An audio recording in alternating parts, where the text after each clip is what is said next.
Break के बाद एक बार फिर से आप सभी का स्वागत है। कांग्रेस के वरिष्ठ नेता और विधायक पंडित भंवरलाल शर्मा के निधन के बाद खाली हुए सरदार शहर विधानसभा सीट पर 5 दिसंबर को उपचुनाव होने हैं।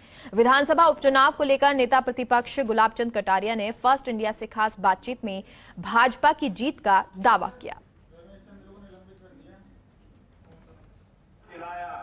उस आदमी का मान और सम्मान रखने का मन में थोड़ा बहुत भी चिंता।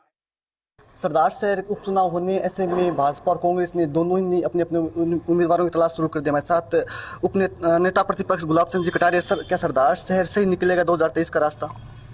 निश्चित रूप से देखो, सामान्यतः ये भी एक तय करने में एक मापदंड जरूर होता है, पर यही सब कुछ नहीं होता है। तो मैं सोचता हूँ इस चुनाव के कारण से इस सरकार की नीतियों पर थोड़ा बहुत फोकस जरूर होता है, लेकिन ये चुनाव अब की बार मुझे यानी यहाँ कैंडिडेट के होने के बाद बीजेपी जीतेगी ऐसा मेरा मन कहता है, क्योंकि मैंने कार्यकर्ताओं का जिस प्रकार से व्यवहार और चर्चा देखी है, जिस प्रकार से सबका सोच एक दिशा में जा रहा है कि हमको एक सीट कीजिए, और बीजेपी अगर सारी एक मिलकर लड़ती है तो यहाँ मतदाता तो बीजेपी का है, केवल उनके बिखराव के कारण से हम ये सीट कई बार लूज कर चुके हैं, पर अब की बार लगता है कि सबका मानस ठीक है। सर 20 से ज़्यादा उम्मीदवार आपकी पार्टी ने डिमांड कर रखी है, उम्मीदवार अपनी दावेदारी पेश की है, यही शायद आपके लिए सिरदर्द नहीं होगी? चुनाव के न कहीं भीतरघात नहीं हो सकती? नहीं, हमारे यहाँ सिरदर्द होता ही नहीं है।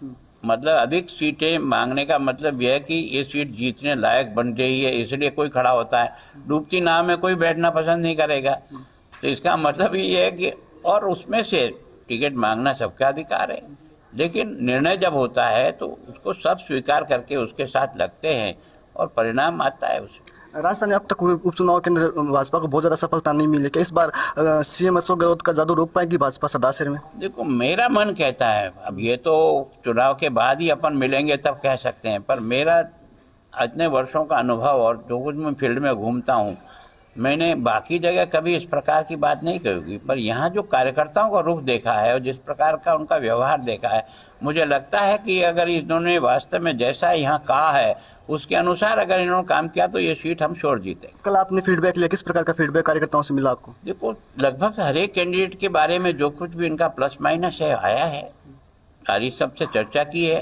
अब हम अपने बड़े लोगों के साथ बैठ करके चर्चा करेंगे और उसमें से अच्छा कैंडिडेट निकालने का प्रयास। अंतिम सवाल, कल आपने अपने भाषण में कहा था कि यदि उपनेता प्रतिपक्ष राजेंद्र राठौर, सतीश पूनिया प्रदेश अध्यक्ष अर्जुन राम मेघवाल और राम सिंह कसवाजी ठान ले तो सरदार से चुनाव निकाल सकते हैं, क्या कहेंगे? 100% मैंने जो बात कही है वही मेरी मन की बात है कि अगर ये सब लोग एक मन होकर के पूरी ताकत के साथ लड़े तो ये सीट हम अच्छे मार्जिन से जीतेंगे नहीं, अच्छे मार्जिन से जीतेंगे। भंवरलाल जी शर्मा का कुछ अलग प्रकार है, उनका लड़का के जीवन का कुछ अलग प्रकार का है। लोग उसको सड़क नाली में घूमता हुआ यहाँ गलियों में देखा है, वर्षों तक उसकी जिंदगी नीची है, तो मतदाता इतना पागल नहीं है कि आदमी को थर्मामीटर से नहीं नापता है। शुक्रिया सर। तो ये थे नेता प्रतिपक्ष गुलाब चंद कटारिया, जिन्होंने कहा कि भाजपा इस बार सरदार शहर में कमल खिला देगी। 5 दिसंबर को सरदार शहर में उपचुनाव होने और 8 दिसंबर को परिणाम आ जाएगा। सरदार शहर से फर्स्ट इंडिया के लिए गजेंद्र सिंह।